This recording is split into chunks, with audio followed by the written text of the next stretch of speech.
கேள்வி 1. பஹாமாஸின் தலைநகரம் எது? பஹாமாஸின் தலைநகரம் நாச்சு.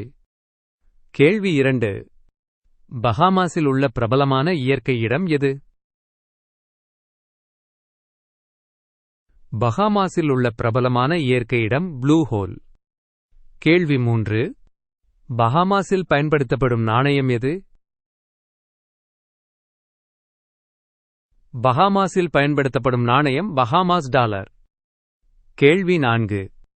பஹாமாஸில் சுற்றுலா பயணிகளுக்கு பிரபலமான செயல்பாடு எது? பஹாமாஸில் சுற்றுலா பயணிகளுக்கு பிரபலமான செயல்பாடு ஸ்கூபா டைவிங். கேள்வி 5. பஹாமாஸின் ஒரு தீவு எது? பஹாமாஸின் ஒரு தீவு அந்த்ரோஸ்.